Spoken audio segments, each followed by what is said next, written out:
آپ تو ہر وقت پیٹ کی اور سر درد کی گولیاں ہی کھاتے رہو گے نا بیٹھ کے, شوگر ہی کنٹرول میں کرتے رہو گے. تو ہمارے نبی صلی اللہ علیہ وسلم نے 1400 سال پہلے ہمیں بتا دیا کہ اللہ کو کمزور مومن سے زیادہ کون پسند ہے؟ طاقتور. اور ظاہر ہے یہ حدیث میں خوب اچھی طرح سمجھیں کہ نبی صلی اللہ علیہ وسلم نے ارشاد فرمایا, یہ مائک کی آواز ٹھیک نہیں ہے, مجھے خود بولنے میں بڑی تکلیف ہو رہی ہے, آواز میرے کانوں میں آ رہی ہے, تو اس کو تھوڑا سا سیٹنگ پہ لے کے آئیں. نبی صلی اللہ علیہ وسلم نے فرمایا اوتیت جوامع الکلم, ہمارے نبی کے پاس ٹائم تھوڑا تھا, آپ کو 23 سال دیے گئے ہیں. کتنے؟ نوح علیہ السلام کو کتنا ٹائم دیا گیا؟ 1000 سال. ٹاسک کیا دی گئی؟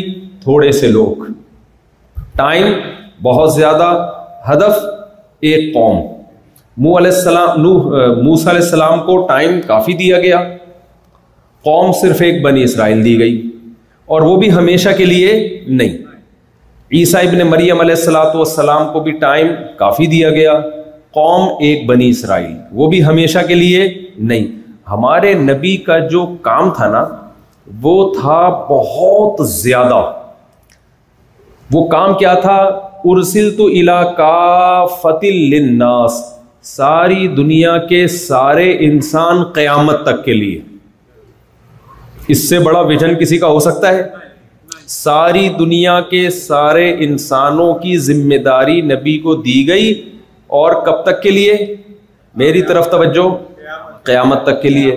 اس سے بڑا ویژن دنیا میں کسی کا, یہ ایسا ویژن نہ نیوٹن کا تھا اور نہ آئنسٹائن کا تھا اور نہ ایڈیسن جس نے بلب ایجاد کیا اس کے ذمے ٹیوب لائٹ نہیں تھی, صرف بلب تھا اس کے ذمے, وہ اسے ایجاد کر کے نکل گیا. ٹھیک ہے نا, اگلے والوں نے تھوڑا اپ گریڈ کر کے, اب تو ہمارے یہاں بہت ساری چیزیں آ گئی ہیں. ابھی آخر میں ہم موم بتی پہ ہی آئیں گے, دیکھنا جو ہمارے حالات چل رہے ہیں, اللہ بچائے. تو اللہ نہ کرے ایسا ہو, انشاءاللہ نہیں ہوگا. تو کیا ہے, ہمارے نبی کو جو کام دیا گیا وہ ساری دنیا کے سارے انسانوں کے لیے اور قیامت تک کے لیے. ٹائم کتنا دیا گیا؟ صرف 23 ایئرز. 40 سال کے بعد آپ کو نبوت ملی ہے اور 23 سال دیے گئے, اور اس 23 ایئرز میں بھی 10 سال تو صرف مکہ میں ہی گزرے ہیں, صرف توحید کی دعوت دیتے ہوئے. یعنی وہ بھی آپ ٹائم میں کاؤنٹ نہیں کر سکتے, کیونکہ اس وقت تو مخالفت اتنی تھی کہ اپنے لوگوں کو بچانا ہی مشکل ہو گیا تھا. اصل ٹائم آپ کو ملا ہے 13 سال مدینہ میں جانے کے بعد, اور اس میں بھی ماہرین کہتے ہیں غزوہ بدر کے بعد کچھ ٹائم ملا ہے, یعنی 2 سال وہ بھی نکال دیں. ٹوٹل حقیقت میں دیکھا جائے تو ہمارے نبی کے پاس ٹائم کتنا تھا؟ 11 سال. اور کام دیکھو کیا تھا, ساری دنیا کے سارے انسان قیامت تک. تبھی گورے نے جو کتاب لکھی ہے نا, دنیا کے 100 کامیاب اور مؤثر ترین انسان, ان میں سب سے پہلا نمبر کس کو دیا ہے؟ محمد صلی اللہ علیہ وسلم. اچھا, ہمارے ہاں نا کچھ منفی سوچنے کی عادت کچھ ضرورت سے زیادہ ہے. کوئی بھی اچھا کر رہا ہوگا, آپ کو پتا ہے ہم دیسی لوگ کیا کرتے ہیں, ایکچولی یہ اس کی نیت جو ہے نا, اصل میں اس کو یہودیوں نے اس کام پہ لگایا ہے. ابے بھائی وہ شادیاں کر رہے ہیں, اس کو یہودی کہاں سے اس کام پہ لگا سکتا ہے؟ ایک مثال دے رہا ہوں میں. کیا خیال ہے؟ کوئی بھی اچھا کام کرے گا نا, ایکچولی اس کو یہودیوں نے لگایا اس کام پہ, ایکچولی اسلام دشمنوں نے لگایا, تاکہ اس کا جب امیج مسلمانوں میں بحال ہو تو اس سے بم دھماکہ کروائیں گے. یہ تو ہم لوگ بہت نیگیٹو سوچتے ہیں. جب اس گورے نے کتاب لکھی, وہ بالکل نیوٹرل ہو کے لکھی ہے, 100 کامیاب ترین انسان جن کا دنیا پہ سب سے زیادہ اثر پڑا ہے, وہ بالکل نیوٹرل ہو کے اس نے سب سے پہلے نمبر پہ کس کو لکھا؟ محمد صلی اللہ علیہ وسلم. دیکھیں یورپ میں ایک دور ایسا آیا ہے, یورپ میں ایک زمانہ ایسا آیا ہے کہ وہ بہت زیادہ پروپیگنڈا کرتے تھے اسلام کے خلاف, بہت زیادہ. آپ ان کی ہسٹری اٹھا کے دیکھو, کیونکہ اسلام پھیلتا چلا جائے, دلائل کی طاقت میں بھی, تلوار کی طاقت بھی, ہر طرح سے عسکری میدان میں فتوحات ہی فتوحات. تو جو عیسائیت میں جو مضبوط لوگ تھے ان کو اندازہ ہو گیا کہ ہم عیسائیت سے ہاتھ دھو بیٹھیں گے, تو انہوں نے اسلام کے خلاف بے تحاشا پروپیگنڈا کیا ہے, بے تحاشا. نبی صلی اللہ علیہ وسلم کا مذاق اڑایا کہ آپ نے اس عمر میں ایک کم 9 عمر سے نکاح کیا, حالانکہ یہ مذاق نہیں بنتا, یہ آپ کے نبی ہونے کی دلیل ہے کہ ایج ڈفرنس اتنا زیادہ, اس کے باوجود بھی ایک کامیاب زندگی گزار کے دکھا دی. مجھے ایک بات بتاؤ, آج کوئی 50 سال کا آدمی ایک نو عمر لڑکی سے نکاح کرتا ہے, کیا وہ کامیابی سے چلا سکتا ہے اس نکاح کو؟ نہیں چلا سکتا. بھائی یہ تو آپ کے بہت ہی کامل ہونے کی دلیل ہے کہ ان کے مینٹل لیول پہ آ کے آپ کا بیہیویئر اپنی زوجہ کے ساتھ ہوا ہے. اس اسٹیج پہ جانے کے بعد انسان اپنے مرتبے سے نیچے نہیں آتا. اچھا غیر یہ ٹاپک نہیں ہے لیکن بیچ میں بات آ گئی ہے تو میں اس کو کمپلیٹ کر لوں, کیونکہ بہت زیادہ یہ لوگ اعتراض کرتے ہیں نا, اتنی عمر میں 9 عمر سے نکاح کیا. اللہ نے اپنے نبی صلی اللہ علیہ وسلم سے ہر طرح کے اعتراضات کی نفی کر دی ہے, کوئی انگلی نہیں اٹھا سکتا. نبی صلی اللہ علیہ وسلم نے سیدہ عائشہ سے نکاح کیا جب ان کی عمر 9 سال. 9 سال میں بالغ ہو جاتی ہے لڑکی, میڈیکلی یہ بات ثابت ہے, مشاہدے پر مبنی ایک حقیقت ہے. حضرت عائشہ فرماتی ہے میں بالغ ہو چکی تھی. پھر حضرت عائشہ رضی اللہ تعالی عنہ سے جب نکاح ہوا آپ کا, ہم کہتے ہیں اس وقت 9 عمر تھی, ہمیشہ 9 عمر تو نہیں رہی نا, بعد میں کہہ دیتی کہ بھائی میرا نکاح غلط ہوا ہے. لیکن سیدہ عائشہ رضی اللہ تعالی عنہ ساری زندگی اس نکاح پہ فخر کرتی رہی. یہ ایسے ہے مدعی سست اور گواہ چست. وہ نہیں کہہ رہی کہ میرے ساتھ ظلم ہوا, میرا نکاح بڑی عمر سے کرا دیا گیا. وہ اتنا خوش ہیں کہ اگر ان کو 100 بار بھی اختیار دیا جائے تو وہ کس کو قبول کریں گی؟ محمد صلی اللہ علیہ وسلم کو. پھر غیر مسلموں کو ایک چیز بتانے کے لیے سب سے بہترین جو پازیٹو پوائنٹ ہے نا پیغمبر کی سیرت کا, دیکھو آپ نے اپنی بیٹی کی شادی اس کی مرضی کے بغیر کسی بڑی عمر کے آدمی سے کر دی. اس کے بعد بیٹی کو احساس ہوا کہ میرے ساتھ ناانصافی ہوئی ہے, وہ بڑی عمر کا آدمی بیٹی کو ڈیورس کا اختیار دے دے اور وہ لڑکی پھر بھی ڈیورس کو قبول نہ کرے. اب کوئی اعتراض باقی رہ جاتا ہے؟ لوگ کہتے ہیں اس لیے باقی رہ جاتا ہے کہ اب جب اس کی شادی ہو گئی, بچے پیدا ہو گئے, تو اب وہ اس کو ڈیورس کا حق دے بھی دیا جائے تو بچے لے کے کہاں جائے گی؟ سیدہ عائشہ رضی اللہ تعالی عنہا پہ یہ اعتراض بھی نہیں بنتا کیونکہ آپ کی کوئی اولاد نبی سے تھی نہیں. سورہ حجاب میں آپ دیکھیں قرآن کیا کہتا ہے, نبی صلی اللہ علیہ وسلم کے ہاں تھی بہت زیادہ غربت, ایک وقت کھانے کا ہے دوسرے وقت کھانے کو نہیں ہے. آپ کی عمر بھی زیادہ اور غربت بھی انتہا کو پہنچی ہوئی. ایسی صورت میں کوئی 9 عمر لڑکی آپ کے ساتھ گزارا کرے گی؟ بولتے کیوں نہیں بھائی؟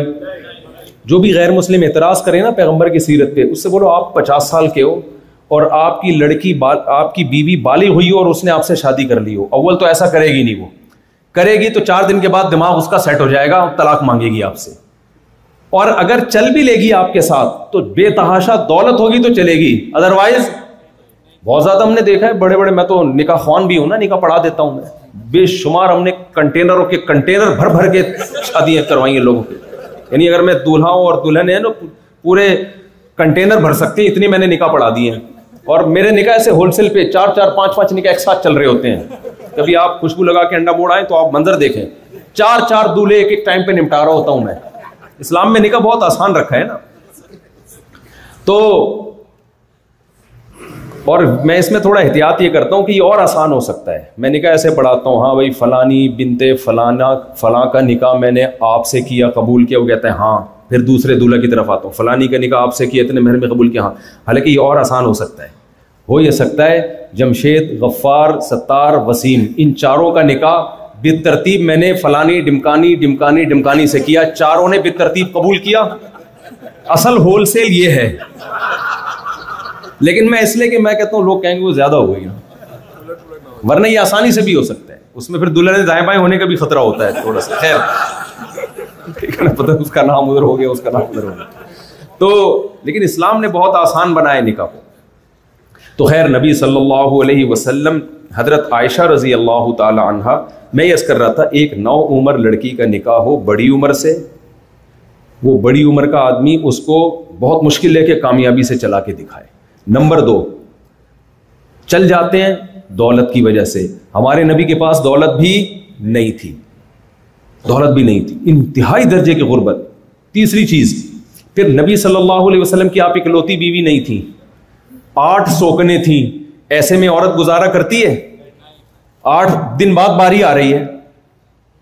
یعنی دنیاوی لحاظ سے کسی شوہر میں جو عیب سمجھے جاتے، دنیاوی لحاظ سے، حقیقت میں نہیں، شادی کی ناکامی کے لیے بھائی میاں بیوی کے رشتے کیوں ٹوٹتے ہیں؟ میاں کی عمر زیادہ ہے، بچی بالکل ینگ ہے، یا اس بیس پہ ٹوٹ جاتے ہیں میاں کی جیب، 5 بچوں کے بعد عورتیں طلاق مانگ رہی ہوتی ہیں میاں سے کیونکہ اس کی جیب خالی ہو چکی ہے. پینٹ میں ہاتھ ڈال کے دیکھا دلہن نے، دیکھا کچھ بھی نہیں ہے، تو بھائی یہ تو 3 پینٹیں چیک کر چکی ہوں، اب تک اس میں کچھ بھی نہیں نکلا، کوئی تیل کے کنویں گیس کے ذخائر دریافت نہیں ہوئے، چلو جی کھلا لو. یہ چل رہا ہوتا ہے مارکیٹ میں، دن رات ہم دیکھ رہے ہیں. تو نکاح ٹوٹنے کی ایک وجہ ایج ڈفرنس، نکاح کے ناکام ہونے کی دوسری وجہ غربت، نکاح کے ناکام ہونے کی تیسری وجہ بھائی بہت ساری بیویاں ہیں، 2-3 نہیں 8. ٹھیک ہے اس وقت نہیں تھی جب حضرت عائشہ کا نکاح ہوا، بعد میں تو تھی نا. 8 دن بعد آپ کا نمبر آ رہا ہے. اتنی ساری وجوہات. اور نکاح ٹوٹنے کی ایک وجہ بعض دفعہ یہ بھی ہوتی ہے کہ شوہر بیوی کو طلاق کا حق دے دیتا ہے کہ بیگم تم نے نہیں رہنا تو تمہیں اجازت ہے کہ تم اپنے اوپر طلاق واقع کر لو. شوہر اگر بیوی کو حق دے دے تو اس کے پاس بھی یہ رائٹ آ جاتا ہے. اگر زبان سے کہہ دینا کہ میں نے تمہیں بھی ڈیورس کا حق دیا ہے کہ تم مجھے طلاق دے دو، نہیں ہوتا. اسلام میں عورت شوہر کو طلاق نہیں دیتی، عورت اپنے اوپر طلاق واقع کرتی ہے اگر شوہر اس کو پرمیشن دے دے. تو یہ ساری وجوہات. اب ہوا کیا ہے، یعنی دنیا کے لحاظ سے جو چیزیں عیب سمجھی جاتی ہیں، رشتہ ٹوٹنے میں ذریعہ سمجھی جاتی ہیں، وہ ساری وجوہات وہاں پائی جا رہی ہیں. اس کے باوجود اس سے زیادہ کامیاب شادی دنیا میں بولو ہوئی نہیں.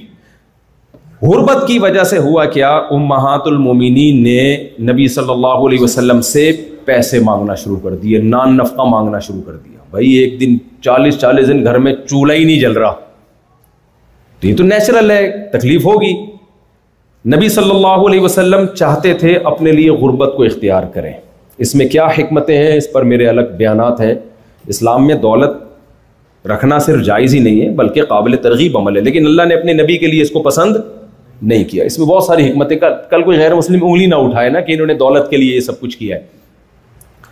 تو دولت بری چیز ہوتی تو سلیمان علیہ السلام کو بھی اللہ نہ رکھنے دیتا، حضرت عثمان کو بھی نہ رکھنے دیتا، ابو بکر کو بھی نہ رکھنے دیتا. بہت سارے بڑے ارب پتی مالدار صحابہ تھے. تو اللہ نے اپنے نبی کے لیے اور نبی نے بھی اپنے لیے کس کو پسند کیا؟ غربت کو. تو نبی اس لائف اسٹائل کو ترک نہیں کرنا چاہتے تھے، فاقوں والی لائف اسٹائل. جب ازواج مطہرات نے مطالبہ کیا بھائی گھر میں نان نفقہ راشن نہیں ہے، چولہا نہیں جلتا 40 دن، تو نبی صلی اللہ علیہ وسلم نے اللہ کے حکم پہ اپنی بیویوں کو بلایا. سورہ احزاب میں یہ آیتیں نازل ہوئی، یا ایھا النبی قل لازواجک، اے نبی اپنی تمام بیویوں سے آپ کہہ دیجئے، ان کنتن تریدن اللہ ورسولہ ان کنتن تریدن الحیات الدنیا وزینتها، اگر تمہیں دنیا کی زیب و زینت چاہیے تو آؤ امتعکن واسرحکن سراحا جمیلا، میں تمہیں کچھ مال و دولت دے کر آرام سے رخصت کر دیتا ہوں. اس کا عملی مظاہرہ نبی نے ایسے کیا کہ اپنی تمام بیویوں کو ڈیورس کا حق دے دیا. آپ نے سمجھتے ہیں کہ نہیں سمجھتے؟ جو بخاری مسلم کی حدیث ہے، تمام ازواج کو آپ نے کیا دیا؟ بھائی آپ کو ڈیورس کا حق ہے.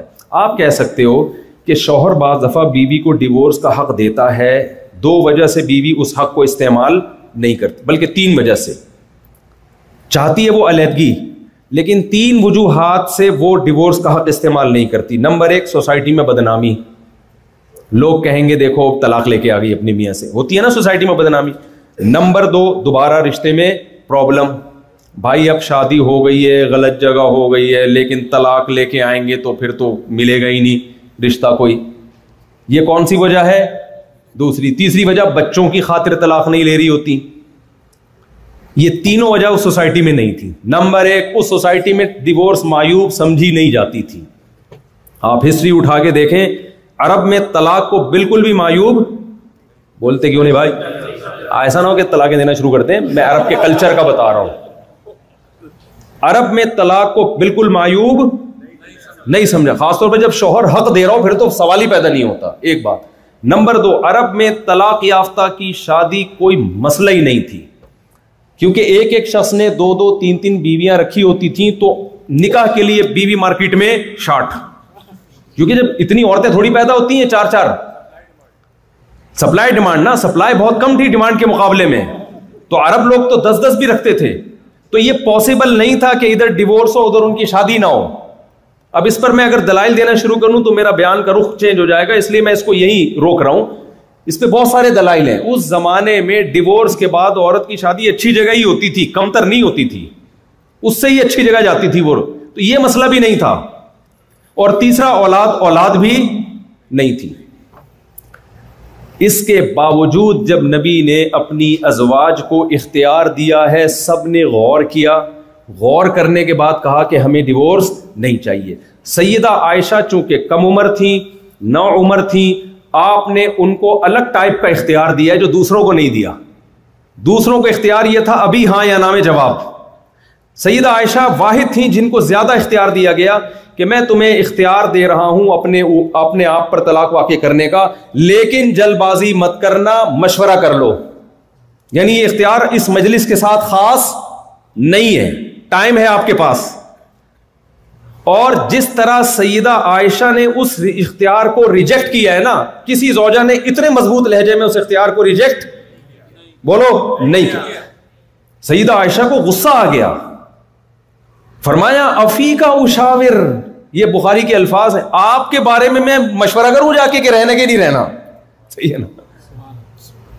کسی گورے سے بولو یار تم اعتراض کر رہے ہو کہ یہ شادی غلط ہوئی تھی, جس کو ڈیورس کا حق دیا جا رہا ہے وہ کہہ رہے آپ کے بارے میں مشورہ کہ میں پوچھوں کہ رہنا کہ نہیں رہنا. یہ آپ کو خیال, گویا بزبان حال کہہ رہی ہیں, آپ کو خیال کیسے آ گیا؟ بھائی رہنا ہی ہے, غربت جتنی بھی ہو, یہ تو ایک نیچرل ہے, ہر شخص غربت سے پریشان ہوتا ہے. تو ہمارا جو مطالبہ تھا وہ اس بیس پہ نہیں تھا کہ علیحدگی چاہیے, اسی غربت میں فاقوں میں آپ کے ساتھ ہی رہنا ہے. اس کے بعد بھی کوئی اعتراض بنتا ہے محمد صلی اللہ علیہ وسلم پر؟ اس کے بعد اگر آپ نیوٹرل ہو کے سوچو گے, آپ بولو گے دنیا کے کامیاب ترین شوہر بھی کون تھے؟ محمد صلی اللہ علیہ وسلم. کوئی اٹریکشن کی چیز تو تھی بھائی کہ ایک بالکل ینگ جوان نو عمر اس قدر غربت میں 8 سوکنے برداشت کر کے بھی کہہ رہی ہے کہ رہنا ہی ہے. یہ پیغمبر کے نبی اور برحق ہونے کی دلیل ہے, اور اس کو گورے نے برحق نہ ہونے کی دلیل کے طور پہ پیش کیا ہے. نہیں آ رہی بھائی, پولیس بلاؤ. سمجھ میں آ رہی ہے بات کہ نہیں آ رہی ہے؟ تو گوروں نے جو شروع کے تھے نا عیسائیت پہ, انہوں نے بہت تعصب کیا, اسلام پہ اعتراض, اور یہ مسلمان 4 شادیاں کرتے ہیں. ابے کہاں سے کریں گے, اتنی لیڈیز پیدا کہاں ہوتی ہیں؟ 2-4 ہی کر پائیں گے, اس کے بعد مارکیٹ سے عورتیں کیا ہو جائیں گی؟ شارٹ. باقی صرف جذبہ لے کے گھوم رہے ہوں گے, پیدا ہی نہیں ہوتی اتنی. اس میں حکمتیں کیا ہیں یہ الگ ٹاپک ہے. خواتین بیٹھی ہوئی میں زیادہ اس ٹاپک پہ بولتا بھی نہیں, وہ ناراض ہو جاتی, بولے ہمارے میاں کو بگاڑنے آیا.